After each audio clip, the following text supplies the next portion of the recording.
Hi, I make cheap international calls to Guyana daily with netsurftelecom.com. Their service is the best to call Guyana. Plus, every time I recharge my account, I receive free minutes. All new customers get $1 free in minutes when you sign up. So sign up today with netsurftelecom.com. We never stop connecting you. It was sheer fanfare and pride as the United States Embassy in Georgetown hosted a special event to commemorate the country's 239 years of independence from British rule. The country established formal relations with the Guyana government in 1966. The United States government has never been shy about its interest in Guyana, and Thursday's event was a true representation of this. Charge of the affairs of the United States Embassy, Mr. Brian Hunt, expressed not only his desire for continued bilateral relations, but urged the continued work of the Granger administration.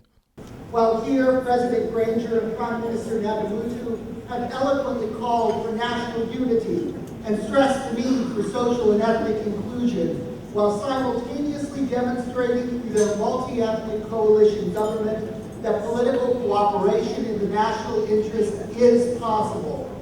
A lesson that I would very much like them to teach to some of my own politicians back in Washington. Mr. Hunt also spared no words in describing his willingness to work with the Granger administration. To think all was forgotten and possibly forgiven by the U.S. government, Hunt chided the previous administration for a number of indiscretions, taking attendees on a trip down memory lane.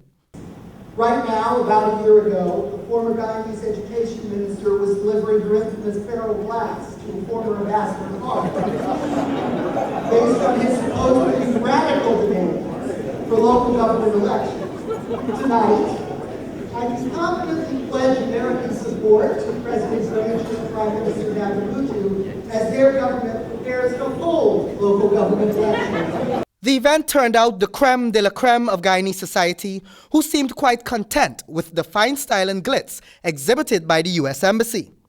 Notably present were Acting President the Honorable Moses Nagamutu, Minister Joseph Harmon, Madame Elizabeth Harper, and several other members of government.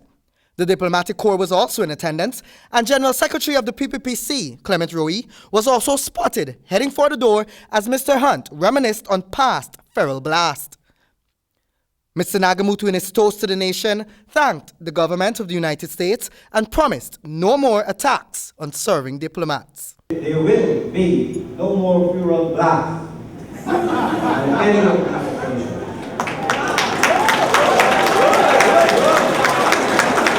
Guyana's newly crowned Miss World, Lisa Punch, gave powerful renditions of the national anthems of both nations. The hotel was laced with American paraphernalia and also saw participation by many American companies who provided for the cocktail reception. For HGP Nightly News, Kingsley Bryan.